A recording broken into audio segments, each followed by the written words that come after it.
Hi guys, welcome back to my channel. If this is your first time here, welcome, and if you're returning, welcome back. If you're not already subscribed, why are you not subscribed? Hit the subscribe button and also the notification bell so you get notifications whenever I post new videos. I'm sure you're here for all things event related, so let's get right into the video. So today we'll be discussing a highly requested topic, which is how can I plan the wedding of my dreams on a budget. Not having to break the bank, not having to spend too much money. I'm going to be giving you some tips, some ideas as usual about how you can have the wedding of your dreams and not have to spend too much. Well, actually rather you spend considerably less than you would have if you were not using any of these tips.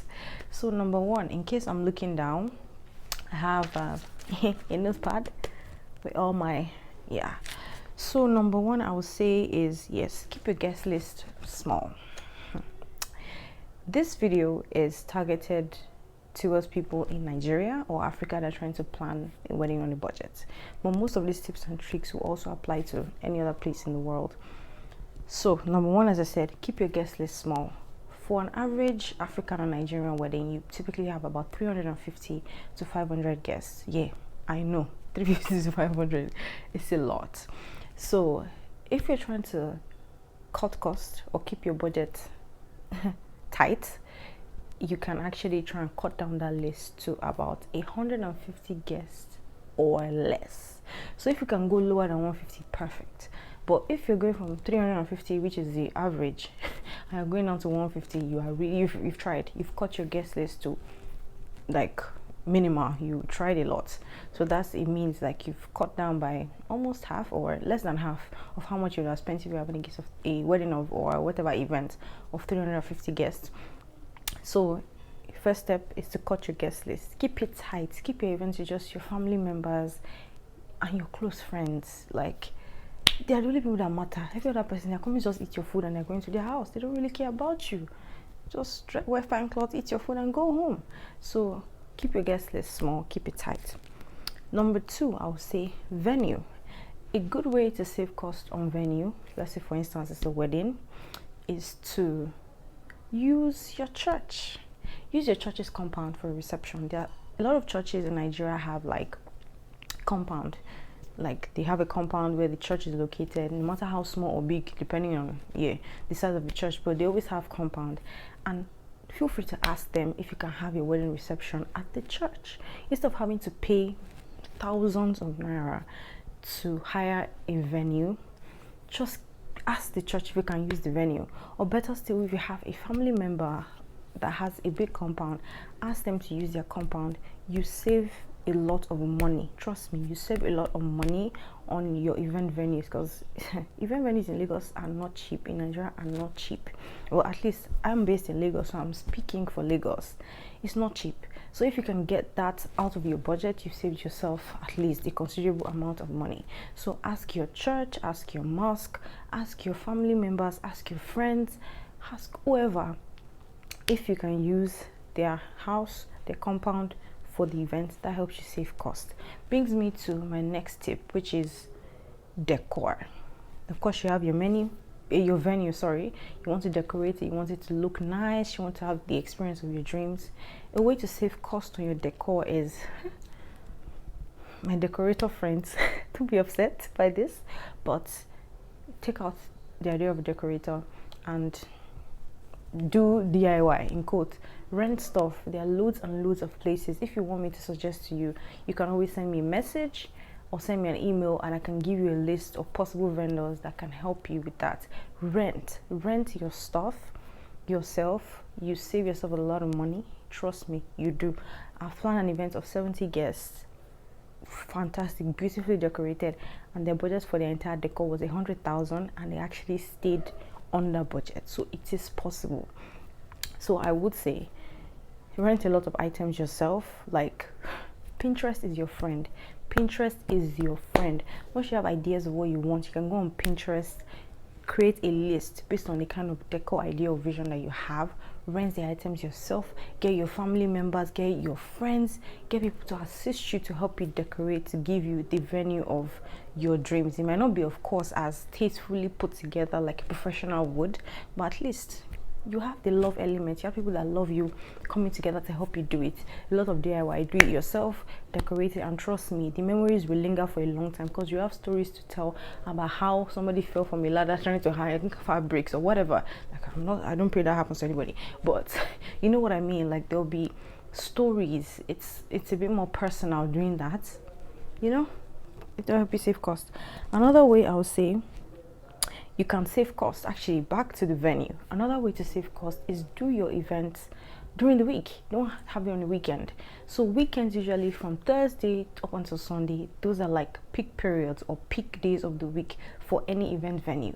So if you're trying to cut cost, approach them and ask for an event on a Monday, Tuesday, or a Wednesday, preferably Monday or Tuesday. Then you actually get, like, they have like week rates. Most people have like week rates and weekend rates.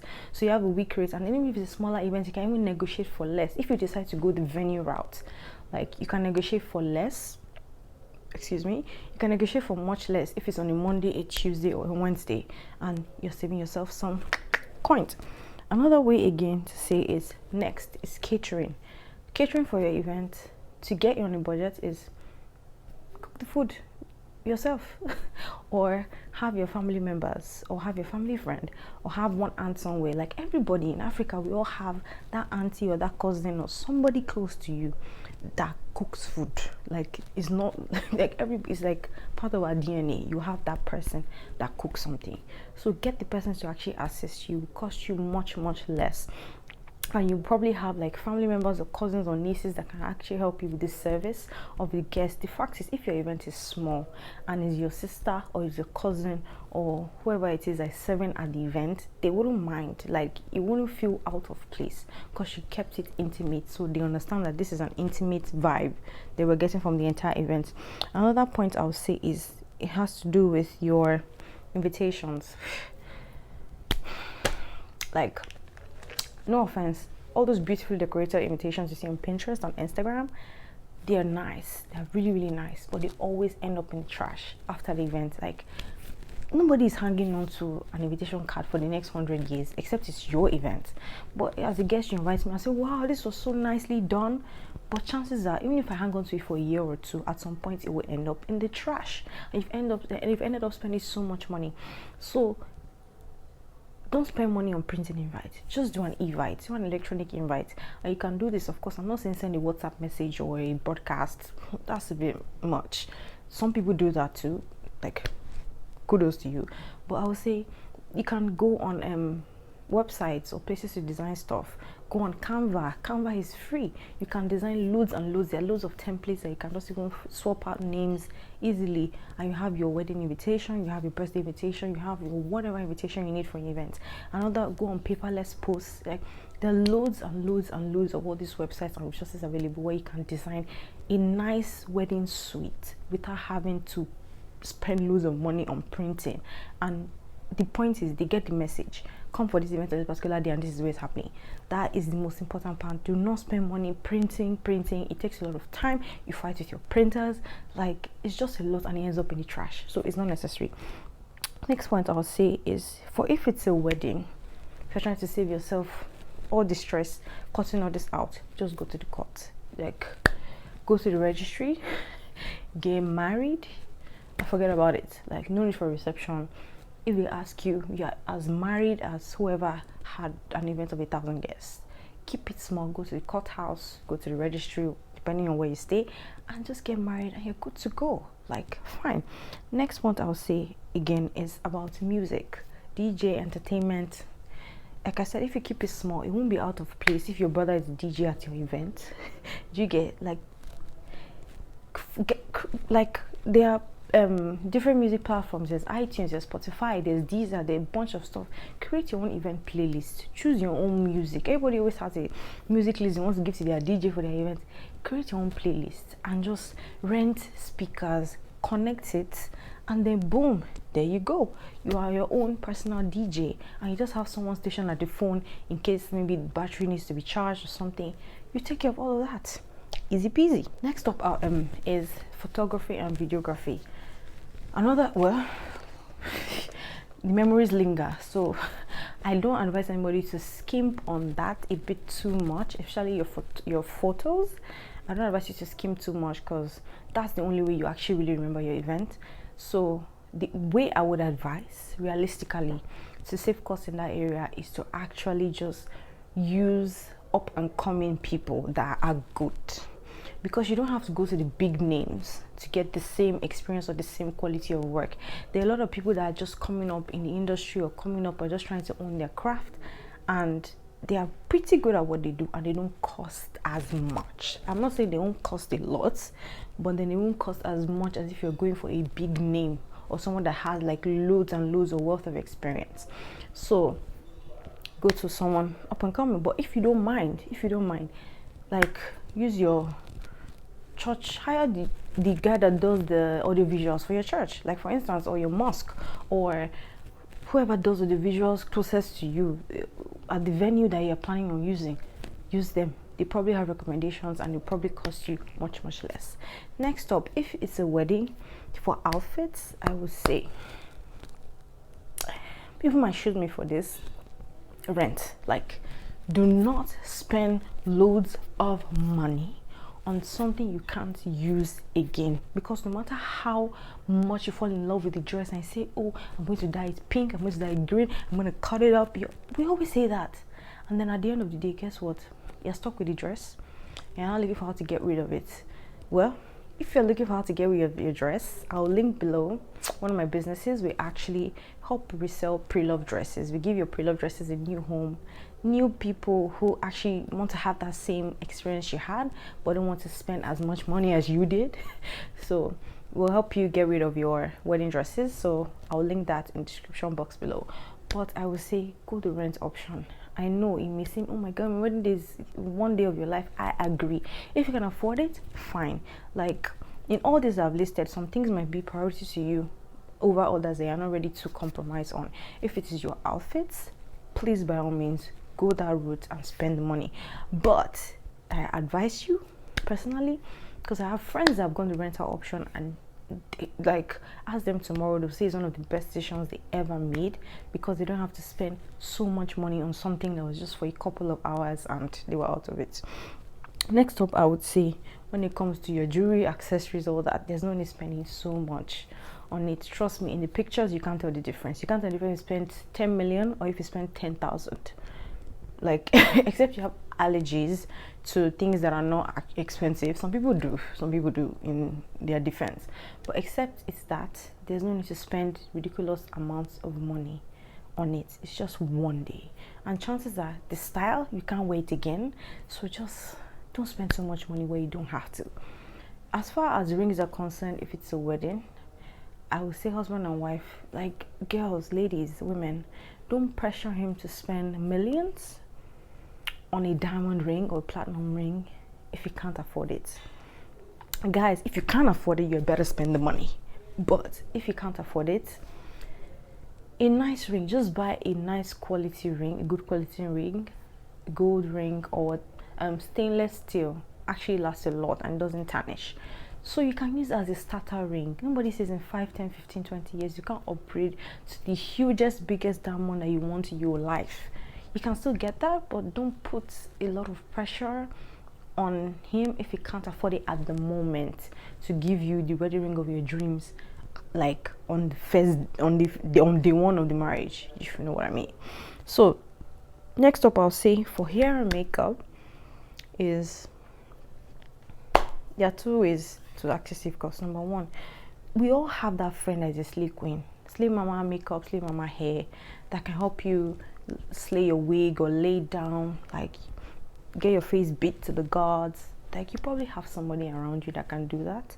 And on the flip side, if you don't, walk into the salons. There are salons where they actually offer makeup and hair services in store, because getting someone to come to you is part of what costs the money. So just walk in, get your hair done, get your makeup done, walk right out to your event and your Gucci. My makeup artist and my hairstylist are probably going to kill me for this, but just come on now, just walk in, because you're trying to save cost. Walk in, get your hair done, get your makeup done, and go right to where you need to be. As far as cake is concerned, I'll say, to be honest, like this one, I don't even know why people spend too much money on the cake, because you never remember it. No matter how good it is, like it's like, yeah, it was good. Except for those that are sentimental and keep the wedding or cake for the anniversary or something. Don't spend too much money on the cake. Like, you would forget the cake. Some people don't even remember where the cake ends up whenever they have an event. So it's extremely important that don't spend too much money. Use vendors like Cakes and Creams, Diva Cakes, like in Lagos, can make nicely looking cakes on a budget, and just keep it basic, keep it simple. No need to do a black forest gateau with cherry topping. It's not necessary. You don't remember, like you just take a bite and that's it. So keep it basic, keep it simple, and save yourself money. So as far as that goes, I think I've kind of touched on the major points, on the major areas I feel like you can save cost. Like, I try to hit as much of event elements as possible. If you have any more questions about this, or if you'd like to know more on some particular areas, feel free to send me an email. My email is in the description box below. Also, I would say, all in all, try to keep your events. Another tip that works is to keep your events at off-peak season. From September to December is usually like hot season for a lot of people. Vendors, like, people are trying to make money, and that's where a lot of people are trying to just rush to the end of the year to have their events done. So most times things are always much more expensive. So a way to cut costs is to have your events earlier in the year. So the January, the February, March, from January to like March, April is your sweet spot, because a lot of vendors are not doing much, and then at that time they're really trying to make money. They have more time to cater to all your needs, and then you can negotiate prices that you usually wouldn't collect when it's getting towards mid-year, towards the end of the year. So I hope I'll be able to help you guys as much as possible. But like I said, if you have any more questions, feel free to send me an email or comment down below. I'll try to reply all your comments as soon and as swiftly, as quickly as possible. So like I always say, if you're not already subscribed, please remember to subscribe before you exit this video. Make sure you like the video, share, and comment. So see you in my next video. Thank you. Bye.